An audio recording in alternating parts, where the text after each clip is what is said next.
어땠어요? 일주일 동안? 잘 지냈습니다. 아니, 딱딱하게 할 필요 없고 그냥 편하게 아니, 그러니까 어떻게 했는지 잘 모르겠는데. 이제 공부를 하실 때 이렇게 눈을 감거나 한번 두 분 다 눈 한번 감아봐요. 감아보고 내가 있다라고 하는 느낌이나 생각 이런 것이 있는가 없는가를 한번 느껴보세요.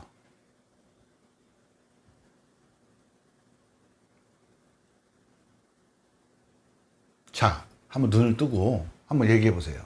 나라고 하는 게 느껴집니까? 어떻게 됩니까? 안 느껴졌습니다. 안 느껴지죠? 예. 자, 우리 느껴져요? 안 느껴져요? 그냥 아무 생각이 없어가지고 어. 뭘 느꼈나 아무 생각이 없습니다. 그렇지, 아무 생각이 없죠. 예. 그러면은 다시 한번 이렇게 눈을 감고요. 다시 한번 눈을 이렇게 감고 내가 여기 있다. 여기 있다라고 하는 언어를 마음속으로 되뇌어 봐요. 내가 여기에 있다. 내가 여기에 있다. 이렇게 되뇌어 봐 갖고 그러한 느낌이 실제 내가 여기에 있다라는 느낌이 느껴지는지 잡혀지는지 한번 느껴봐요.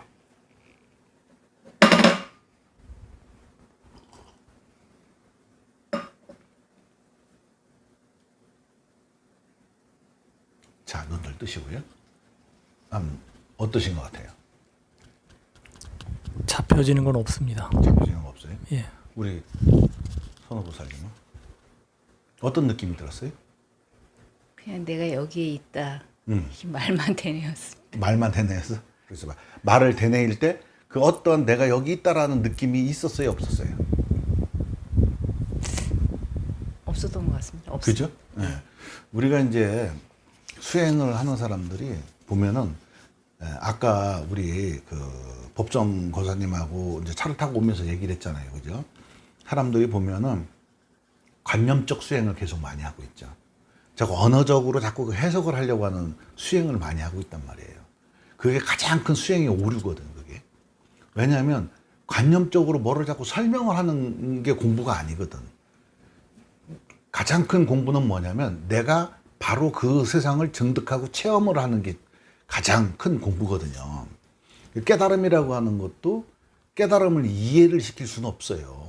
뭘로다가 이해를 시킬 수는 없어요. 하지만 그 깨달음이라고 하는 증상을 내가 경험해 봐야 돼요. 그래야지 그것이 무슨 소리다라고 하는 걸 알아요. 지금 우리가 사람들이 무하다 이런 얘기를 하지만 무하라고 하는 것이 어떤 상태인지를 모르잖아요. 그죠? 그죠? 또 번뇌가 끊어졌다 이렇게 하면은 번뇌가 어떻게 끊어졌는지를 모르잖아요. 번뇌가 끊어진 상태가 어떤 거라는 걸 몰라요. 그러니까 모르는 사람들은 번뇌가 끊어진 거를 뭐라고 생각해요? 다 추측을 하고 상상을 하게 되겠죠.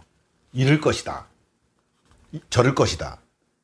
그죠? 그래도 내가 여기 없다. 나라고 하는 걸 못 느끼고 나라고 하는 실체를 사실 못 느끼는 거잖아요. 그죠? 내가 여기 있는지도 없는지도 잘 몰라.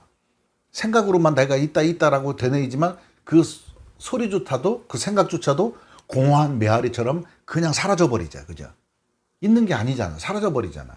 그럼 그러한 상태가 말로 언어로다 그 설명이 가능하겠냐 이거예요. 그러니까 우리는 그러한 본인들이 지금 두 분이서 지금 그러한 상태가 되니까 말이 그냥 허공에 사라지지요? 말이 잡히지가 않지요? 말에 느낌이 없지요? 내가 있다라는 느낌이 없지요?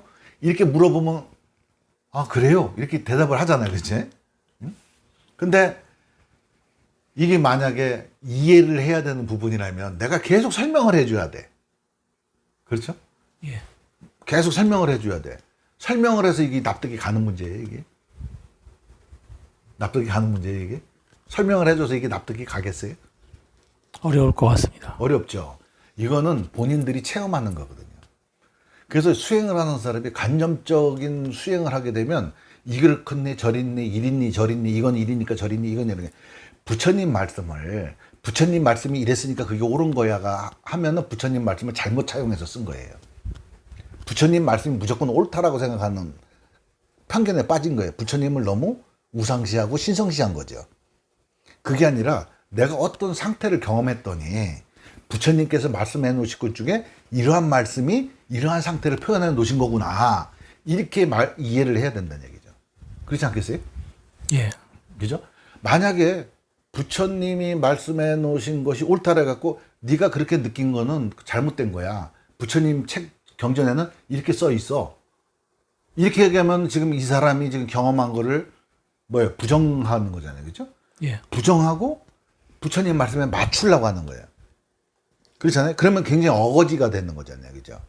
부처님 말씀을 차용해서 쓸 때는 어떻게 해서 써야 되냐면 우리 법성거사님이 뭐를 체험을 했어. 근데 이 체험한 게 성경책에는 뭐라고 써 있구나. 성경에는 이러한 상태를 뭐라고 기재가 돼 있고 부처님 말씀은 이런 상태를 뭐라고 말씀하셨구나 하는 것을 자기 체험에 빗대어서 그걸 확인하는 거거든. 자기 체험이 없는 상태에서는 그걸 죽었다 깨어도 그 세계 몰라요. 그거를. 죽었다 깨어도 그건 내가 경험하지 않은 세계이기 때문에 알 수가 없어. 글로는. 그렇죠? 그런데 예. 잘못 깨달을 수도 있잖아요. 그러니까 내가 체험한 게 혹시 그러니까 다른 어떤 엉뚱한 체험일 수도 있지 않을까 그런 생각들 때문에 네.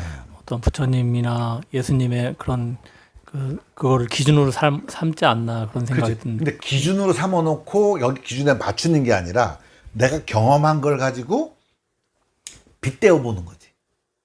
무슨 생각인지 이해가요? 이게 맞아 해놓고 여기다 맞추려고 노력을 하면은 어긋나 버리는 거예요. 내가 어떤 뭐를 공부를 하다가 뭐를 느끼고 체득을 했어. 그래서 체득을 했는데 이상한 뭐 판타지나 빛이 뭐 번쩍했다든가 뭐 관세음보살이 와서 벌쩍 안 왔다든가 예수님이 와가지고 너는 뭐 멋이다 뭐 이렇게 얘기했다든가 이런 거를 보고 그런 경험을 보고 부처님 경전이나 어떤 경전에 나와 있나 이거 확인을 한다는 건 그건 망상이니까. 왜냐하면 우리는 그러한 망상을 공부하는 공부가 아니란 얘기지. 우리가 공부하는 거는 괴로움이 소멸되는 과정을 하는 것이지 부처님이 나타나고 관세음보살이 나타나고 약사보살이 나타나고 뭐 예수님이 나타나고 뭐 이렇게 하는 공부가 아니란 얘기죠. 그러니까 이거는 우리가 그런 그 체험도 내가 그런 이상한 체험을 했다 이렇게 하면은 그게 환이라고 그래요. 환. 그건 환으로 치부를 해버려 갖고 옳은 경계가 아니다. 하지만 이런 그 마음 공부를 하다가 보면은 진정한 마음 공부를 하다 보면 그런 환도 경험한다. 있다. 우리 내면에. 정신 기전 속에 그런 것이 있다. 하지만 거기에 큰 의미를 두면 안 된다는 얘기지. 의미를 두는 순간에 빠져버리는 거죠. 그렇게 되면 이제 공부는 나가리가 되는 거예요. 나가리가. 그래서 어떻게 보면 스승이 필요한 거네요. 그걸 구분할 수 있는. 그렇죠. 까딱 잘못하면 어떤 사람들이 기도를 했다거나 명상을 했을 때 어떤 희한한 체험들을 하고 마치 그게 대단한 깨달음을 얻은 것이냐 이렇게 얘기하는 사람들이 많이 있어요. 근데 그거는 현혹된 거죠. 환상에 현혹된 거예요. 그러다 보니까 그거를 바로 찝어줄 수 있는 선지식을 만나야 하고 좋은 가이드를 만나야만 옆길로 삑사리가 안 나는 거지. 잘못하면 자기가 그런 경험한 게 전부다라고 막 주장을 해버리고 이렇게 해버리면 이상한 사람이 되는 거예요. 그죠? 수행하는 사람들이 추구하는 것들이 각자 다를 수 있어요. 그죠? 어떤 사람은 신통을 추구하는 사람이 있고 어떤 사람은 저처럼 모든 그 괴로움의 소멸을 수행이다 이렇게 생각하는 사람이 있고, 그죠? 불교는 부처님께서 말씀하신 것은 첫 사성제에 다 나와 있어요. 고진멸도가 전부예요. 여기서 여러 가지들이 파생되는 거예요. 그죠? 괴로움과 괴로움이 소멸이라고 하는 거에서 다양한 멸도를 하는 다양한 방법이 파생된 거의 일부분이지, 고진멸도를 벗어나서 얘기하는 것들은 전부 다 부처님 가르침에서는 다 망상이라고 볼 수가 있는 거죠. 그리고 나도 마찬가지로 괴로움의 소멸이라고 하는 것을 대전제로 둔 거지 깨달음을 전제로 둔 건 아니에요. 그러니까 지금 우리가 많은 분들이 공부를 하면서 깨달음을 전제로 두고 공부를 하시는 분이 많아요. 근데 이거는 정말 뭐라고 그럴까? 우매하다. 이렇게 생각을 해요. 깨달음의 정도가 어딘지를 모르잖아요. 사람은. A 지점에서 깨달을 수도 있고 B 지점에서 깨달을 수도 있고 C 지점에서 깨달을 수 있는데 이 깨달음이 결국 왜 깨달으려고 하는지 근본적 이유가 있을 거 아니에요. 이유가 뭐라고 생각하세요? 우리 법성고사님은. 해탈이나 자유라고 생각합니다. 그렇죠. 근데 해탈이 뭐예요? 해탈. 굴레를 벗어나는 거죠. 그렇죠. 굴레를 벗는 거죠. 해탈은 굴레를 벗는 건데 목적이 굴레를 벗는 게 목적이에요. 그럼 깨달음이라고 하는 하나의 현상은 굴레를 벗는데 필요한 하나의 현상일 뿐이지 깨달음이 목표가 될 수는 없는 거죠. 그죠? 굴레를 벗는 게 목표지 깨달음이 목표가 아니에요. 근데 깨달으면 굴레를 벗을 수가 있는 거죠. 그죠? 하지만 진짜로 그러면 깨달으면 굴레가 벗어지느냐? 안 그래요. 완전한 깨달음을 얻는다면은 굴레가 완전히 벗겨지면 완전한 깨달음에 도달할 수 있어요. 하지만 깨달음을 얻었는데 완전 자기가 완전한 깨달음을 얻었다라고 생각을 해도 굴레는 안 벗어날 경우가 있어요. 그러면 그건 깨달음이 아니에요. 그건 완전히 깨달았다 할 수가 없어요. 불치견, 부처님의 견해를 우리가 공유할 수가 없는 거죠. 그래서 우리가 이제 수행을 할 때 많은 분들이 아까도 얘기했지만은 그 관념적 수행, 다 색각으로만 수행을 하는 그런 우를 범하고 있어요.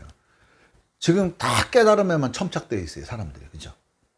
근데 이것이, 우리가 중국으로 불교가 유입되면서 한번 선에 큰 변화가 일어났다고 했죠. 예. 그것이 이제 선불교라고 하는 특색을 갖추게 된 거예요. 당, 송, 이럴 때 대종고, 그 스님 선사로부터 정립되어 있는 그 화두, 조사선, 이런 것들이 이제 확립되는 바람에 그건 다 깨달음에 첨착되어 있거든요, 전부 다. 그러니까 어떻게 보면은 그렇게 됨으로 해가지고 불교가 계속 유지되어 온 거는 굉장히 중요하고 인류한테 굉장히 큰 이렇게 아시아 쪽으로는 굉장히 큰 의미가 있지만 실제는 이제는 이제 그런 식으로 공부를 해서는 안 된다 이거지. 왜? 지금은 괴로움을 멸을 하는 이제 원시 반본되고 원형 이정이 돼서 이제 다시 부처님이나 이런 분들이 수행했던 첫 단계로 돌아가야 된다는 얘기지. 괴로움을 소멸하는 것이 가장 목표가 돼야 된다는 거죠. 굴레를 벗어나는 게 가장 목표가 돼야 된다는 것이죠. 근데 저번에 말씀하셨을 때 네. 일체 유심조 말씀하셨잖아요. 예. 근데 지금 그 깨달으려고 한다든가 관념에 그 사로잡히는 것 자체도 일체 아닌가요? 일체죠. 근데 깨달음에 사로잡히고 뭐가 사로잡히고 이렇게 하는 게 뭐냐면 관념적으로 움직인다는 얘기죠. 그런 내용들은 전부 다. 그것도 마음의 작용. 마음의 작용이죠. 예. 그러니까 그런 마음의 작용을 가지고는 근원적으로 굴레를 못 벗어난다는 게죠. 근원적으로 굴레를 벗어나는 것은 직접적인 고의 원인이 되는 것들을 멸해 나가는 거. 그래서 그 자리를 뭐라고 그래요? 상수멸이라고 하잖아요. 상수멸정. 상이 생각, 수, 감정. 느낀 감정을 없애는 게 가장 최고의 수행법이거든요. 그러면 그게 일체 무심이네요. 일체 무심. 네, 그러니까 이제 이게 있어요. 깨달음이 있느냐 없느냐를 또 얘기를 해봐야 되잖아요. 그죠? 예. 어떤 스님께서 윤회가 없다 이렇게 얘기하시는 스님도 계세요. 그러면 윤회가 없다라고 하는 것도 틀린 말은 아니에요. 깨달음이 있다 틀린 말 아니에요. 깨달음이 없다 틀린 말 아니에요. 근데 왜 그것이 틀린 말이 아니냐? 우리가 소위 아직 굴레를 벗지 못한 상태에서는 굴레를 벗어야 되는 어떤 뭐 권리나 의무 아니면 마땅히 해야 될 일들이 있죠. 그죠? 그래서 그 굴레를 딱 벗어나면은 마지막 굴레를 딱 벗어나는 걸 대각, 구경열반이라고 그래. 마지막 요 선을 딱 넘는 거예요. 선을 넘었을 때, 요 선을 딱 넘게 되면 대반열반을 하는 거예요. 구경각을 하는 거예요. 구경각을 해갖고 있으면 어떻게 돼요? 깨달음이라고, 내가 깨달았다는 생각이 남아있겠어요? 안 남아있겠어요? 안 남아 있을 것 같습니다. 남아있으면 공부가 안 된 거지. 관념이지, 그게. 그러니까 내가 깨달았다는 생각이 없어요, 여기는. 응? 그러면 깨달음이 있는 거예요, 없는 거예요? 여기는 있다고도 할 수가 없잖아요, 그죠? 응? 하지만 이 지점에 있는 사람들은 어떻게 돼? 있는 거죠. 그러니까 오전에 깨닫기 전, 요 지점을 깨닫기 전이라고 그래. 오전에 있는 사람들은 깨달음이 있는 거예요. 오후에 있는 사람은 깨달음이 있기도 하고 없기도 한 거예요. 사람들한테 얘기할 때는 깨달음이 있다라고도 얘기하고, 깨달음이 얘기할 때는 깨달음이 없다고 얘기할 수가 있는 거고. 그죠? 어느 거를 취해도 굴레를 벗어난 사람한테는 자제한 거지. 하지만 여기 굴레를 벗지 못한 사람들한테는 있다 없다가 굉장히 자기들이 동력이 되는 수가 있는 거잖아. 없다 그러면 닦을 필요 없고, 깨달음이 있다 그러면 닦아야 되는 거고, 깨달음이 없다 그러면 닦을 필요가 없는 거죠. 근데 요즘 뭐 어떤 사람들은 야, 미친놈들이야, 뭐 수행하지 말아라 어쩌고 저쩌고 얘기하는 놈들은 미친놈들이라는 거야. 왜 그러냐면 이것을 넘어가 봐야지, 아 원래 그랬 거구나, 원래 우주 삼라만상이나 아니면 너 나나 모든 것이 원래 그대로구나, 이렇게 얘기를 할 수가 있는 거예요. 이를테면 뭐냐면 욕계, 색계, 무색계, 뭐 이렇게 상수멸전정 이렇게 있다 이거예요.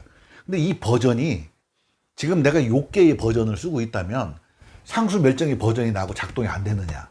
아니, 작동되고 있어요. 때때로 욕계에 있지만은 상수멸정이 작용이 될 때도 있고, 색계, 이선정, 삼선정 수준의 정도의 의식의 상태가 작용이 될 때가 있어. 작용이 될 때가 있지만 욕계에 이렇게 내가 딱 묻혀서 살 때는 이런 작용이 있는데 그냥 그게 우연이라고 생각하고 마는 거야. 작용이 다 돼 있는 거야. 왜? 이거는 불성의 스펙트럼이거든. 성령과 불성이라고 하는 본성이라고 하는 스펙트럼이 욕계, 색계, 무색계, 멸진정이고 이렇게 나오는 거거든. 본한파초 노주빨이거든. 응? 그러니까 내가 지금 보라색에만 첨착되어 있으니까 빨간색이 안 보이는 거지. 빨간색이 없는 건 아니에요. 있어. 있는데 뭐예요? 나는 보라색만 보이는 거지. 가끔 빨간색이 작동을 하는데 그냥 뭐가 스쳐 지나간 거예요. 그러니까 신경 쓰고 싶지가 않아, 거기에는. 하지만 이런 전부 스펙트럼이 이렇게 널려있는데 이거 다 합치면 어떻게 돼? 그냥 흰색이요. 그죠? 그래서 다 작동이 되고 있는 거예요. 그렇기 때문에 우리는 수행을 하지 않으면 절대 보라색에서 저 빨간색을 못 봐. 그러니까 수행이라고 하는 과정을 통해서 보라색, 남색, 파란색, 초록색도 보고 이렇게 보고 가다가 나중에 빨간색 보고 훌떡 뛰어넘으면 아 원래 그런 거구나 이게 하고 우리가 이해를 하게 되는 거지. 미친놈이 뭐 이 소리가 들리는 그 자리가 거기입니다. 그거는 내가 지금 보라색만 본한파초 노주빨에서 보라색만 쳐다보고 있어도 이게 작동되는 거고, 저 빨간색만 쳐다보고 있어도 이건 작동되는 거예요. 이거는 여기를 보나 저기를 보나 욕계에 있든 색계에 있든 무색계에 있든 다 작동되는 거예요, 이게. 근데 문제는 이게 다 작동되는데 내가 왜 괴로움을 받고 있느냐가 문제인 거지. 응? 이게 지금 작동되고 있나 안 되고 있나 이걸 알아서는 아무런 의미가 없어요. 이걸 깨달아서는. 이걸 안다고 해가지고 내가 괴로움이 완전히 소멸되는 건 아니니까. 근데 괴로움이 완전히 소멸되면 이거 들리는 자리? 이거 들리는 자리가 뭐 어디서? 뭐 어때서? 그게 뭐 쌀이 나와 연탄이 나와? 아무런 의미가 없는 거예요. 지금이 어디 있어? 뭐를 기준으로 지금이라고 얘기할 수가 있어? 시간을. 그렇잖아요? 지금이라는 시간 단위를 뭐로 기준으로 할 수가 있겠어요? 그죠? 시계를 보고 합니다. 네. 아까 그 깨달음이 없다고 보는 사람과 깨달음이 있다고 보는 사람의 그 말씀에 빗대어서 윤회를 그렇게 다시 설명해 주세요. 네, 그러니까 있다는 사람과 없다는 사람 어떻게? 그러니까 그게 똑같은 얘기예요. 깨달음이 없다라고 생각하는 사람이 아니라 깨달음이 있다 없다를 초월한 사람이지, 그 사람은. 그렇죠. 예, 초월한 사람이 내가 아까 설명을 이렇게 반대로 내가 설명을 해서 그런데 이쪽에 깨달음이 있지만 이쪽에 오면 깨달음이 있기도 하고 없기도 한 거예요. 예? 그죠? 근데 자제하다는 얘기죠. 자제하다는 얘기야. 그러면 이쪽에 사는 사람들은 아직 윤회가 있어요, 없어요? 있죠. 여기는 윤회가 있죠. 당연히 있죠, 여기는. 업식이 작용을 하니까 계속해서. 그럼 이쪽에 있는 사람은 있기도 하고 없기도 한 거지. 꼭 없다라고 할 수가 없는 거죠. 그렇잖아요? 꼭 없다고 할 수가 없는 거예요. 있기도 하고 없기도 한 거예요, 이 입장에서는. 응? 그러니까 이쪽에서는 윤회가 있지요. 반드시 있죠. 끝까지 있죠. 이쪽에서도 있기도 하고 없기도 한 거예요. 자, 그러면은 한 가지 얘기를 들어볼게요. 부처님께서 전생에 연등불한테 수기를 받았어요. 다 장차 너는 부처가 될 거라고. 수기를 받았어요. 그리고 금생에 태어나서 부처님이 되셨어. 그러면 부처님 전생에 있었잖아요. 그지? 인욕선사로도 있었고, 짐승들한테 자기 몸을 던진 적도 있었고, 그렇죠? 그리고 부처님이 입말하면서 뭐라고 그랬어요? 내가 죽은 지 3000년 뒤에 미륵이 온다. 이렇게 수기를 내리고 갔단 말이에요. 그럼 그 미륵이 부처님 같은 마음을 쓰겠어요? 딴 마음을 쓰겠어요? 부처님 같은 마음 쓰겠죠. 부처님하고 똑같은 마음을 쓰는 미륵이 오는 거예요. 시대만 틀린 거죠. 그 인간적인 시대만 틀린 것이지, 그죠? 인간적인 시대만 다른 것이지, 부처님하고 똑같은 마음을 쓰는 존재가 오는 거예요. 그러면 그전에는 그러면 부처님하고 똑같은 마음을 쓰는 존재가 없었겠어요? 있었어요. 다 있죠. 하지만은 이 땅의 특성이라고 하는 이 바이브레이션이 있다고 이렇게 곡선이 이렇게 있다고.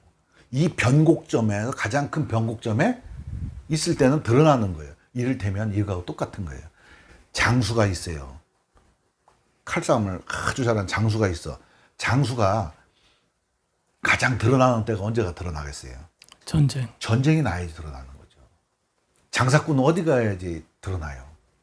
시장에. 그 시장 가야 장사꾼이 드러나요. 전쟁도 안 나면 장군도 한날 그냥 아무것도 아닌 사람이 될 수도 있는 거예요. 장사꾼도 별 볼 일 없는 거지, 그냥. 그죠? 그러니까 이 시대라고 하는 것이 어떤 시대적 상황과 연기에 의해 가지고 출몰할 수밖에 없는 그런 시대적 상황과 배경이 주어져야만 드러나는 거예요. 그럼 이게 진짜 예전에는 그러면 오는 동안은 없었느냐? 있었어. 있었는데 이게 이렇게 확 드러날 수가 없었던 조건이고 지금은 드러날 수밖에 없는 조건이야. 그래서 미륵이 지금 출현하는 거예요. 그전에도 미륵은 수없이 있어. 부처님은 미륵 아니에요? 굴레를 끄는 양반인데? 그렇잖아요? 부처님 뒤에 역대 조사들이 전부 다 미륵 아니에요? 다 미륵이지. 자기의 모든 굴레를 끄는 사람들인데. 그렇잖아요. 지금 말씀하시는 거는 저희가 보통 그 생각하는 거하고는 전혀 다른 말씀이신 것 같습니다. 그렇죠. 실제 이제 모든 사람들이 미륵은 별도로 특이한 놈이 온다 이렇게 생각을 할 수도 있어. 교회에서 메시아가 오니까 예수님께서 손오공처럼 구름을 타고 온다. 그래서 메시아는 자기 옆에 있는데도 사실은 메시아가 온지도 모르는 거예요. 왜? 자기들이 바라는 메시아는 다르거든. 그래서 내가 다시 오면 나를 알아볼 자가 아무도 없다고 그랬어.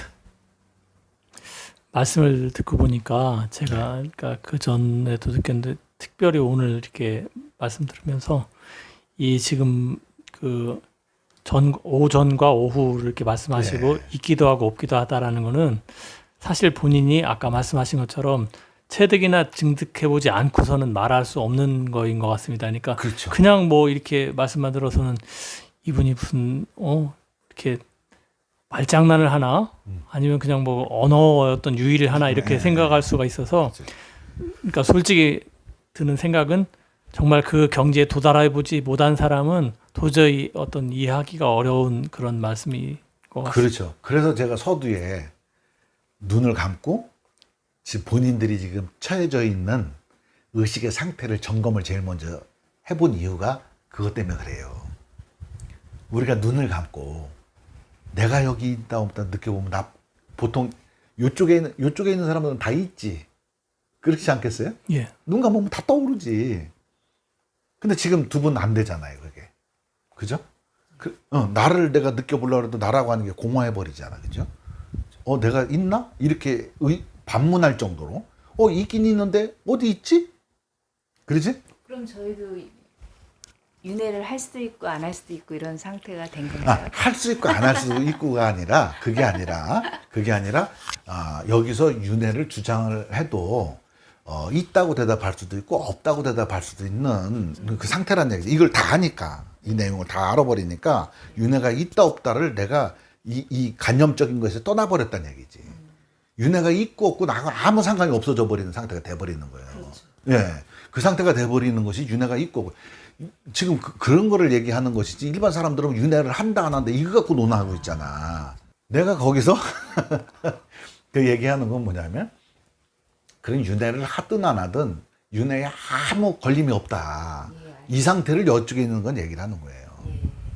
그래서 아까 얘기했죠. 언어적 유의 아니냐 이렇게 얘기할 수도 있다 그랬잖아요. 예. 그래서 내가 처음에 본인들을 경험을 한번 시켜준 거죠. 지금 있는 상태를 한번 체킹을 해봐라. 그 체킹을 했을 때 일반적으로 수행하는 사람들이 도달하지 못한 어떤 의식의 상태에 도달을 했단 말이에요. 일반 사람들이 그렇게 해서 그런 상태에 도달하겠어요? 도달했어. 그러면 거기에 빗대어서 한번 생각을 해보라는 얘기지. 거기에 빗대어서. 막 옛날부터는 막 명상하려고 앉아있고 참선하려고 앉아있으면 막 온갖 번뇌가 그냥 프라이팬에 기름 튀던 적이 있었잖아. 그죠? 예. 있었어요? 없었어요? 사실은 계속 그 어떤 생각 속에 사로잡혀 있어서 사로잡힌지조차도 모를 정도였었습니다. 그렇죠. 사실은. 그랬죠. 근데 그 스님 말씀을 듣고 보니까 아까 수행을 말씀하셨잖아요. 네. 수행이라는 게 뭔가, 그러니까 뭐 앉아서 눈을 감고 명상을 하는 건가. 근데 이렇게 말씀을 듣다 보니까 수행이라는 거는 마음 공부 아닌가, 마음을 공부하는 게 아닌가. 그러니까 물론 책에서는 심신쌍수를 말씀하셨는데 지금 들으면서는 마음을 공부하는 게 아닌가. 그렇죠. 맞아요. 맞는데 사람들이 그러면 명상만 수행이냐, 참선만 수행이냐 이렇게 얘기하는데 아니에요. 행주자와 어묵동정이야. 모든 데서 다 할 수가 있어. 그런데 처음 공부하는 사람들이 효과를 많이 볼 수 있는 효과를 좀 제대로 느낄 수 있는 게 뭐냐? 좌선이 그 중에 그래도 제일 낫더라 이거예요. 좌선을 해갖고 어느 정도 경지에 도달한 사람들은 행선을 하든 말을 하든 어떤 일상의 생활을 하면서도 수행을 할 수가 있더라 이거예요. 그리고 이거는 선후의 문제고 효용의 문제란 얘기지. 처음서부터 나는 와선만 할래, 아니 행선만 하려면 걸어다니고 뭐 일을 하면서 뭐 선한다고 그렇게 하면은 힘들잖아, 그죠? 근데 이제 좌선을 먼저 하거나 명상을 먼저 좌선으로 앉아서 명상을 하거나 와선을 하거나 이렇게 한 다음에 어느 정도 일정한 의식의 상태에 도달한 상태에서는 다른 거를 하는데 무리가 없더라. 이게 선후의 차이고 효용의 차이란 얘기지 이게. 마음 공부의 첩경이 명상이라는 말씀이신 거죠? 그러니까 명상만 마음 공부가 아니라 어떤 상태도 인간은 조건만 되면 깨달을 수가 있어요. 번뇌를 떨칠 수 있고 굴레를 벗을 수도 있어요. 하지만 가장 확실하게 확률적으로 가장 높은 게 명상을 하는 거다 이거죠. 기도를 통해서도 가능하고 뭐를 통해서도 가능하고 그냥 우연히도 깨달을 수가 있고 어떻게 되게 아팠다가도 깨달을 수가 있고 여러 가지 다양한 경우의 수에 의해서 우리가 인간은 거듭날 수가 있어요. 거듭날 수가 있지만 보통 그거는 이제 좀 드물게 일어나는 현상이고 이 명상이라고 하는 걸 하면 어떻게 되냐면 그런 거는 뭐 100명에 1명이 될 수도 있고 안 될 수도 있는 부분이라면 이 명상이라고 하는 건 100명이 하면 8, 90명은 될 수 있다. 이러한 그 확률적으로 높은 도구란 얘기죠. 명상이라고 하는 도구가. 그래서 명상을 이제 모든 사람들한테 좀 하라고 하는 것이지 모든 사람이 그냥 우연히 깨닫기를 바라고 아무것도 안 하고 있으면 그 깨달아지겠냐고.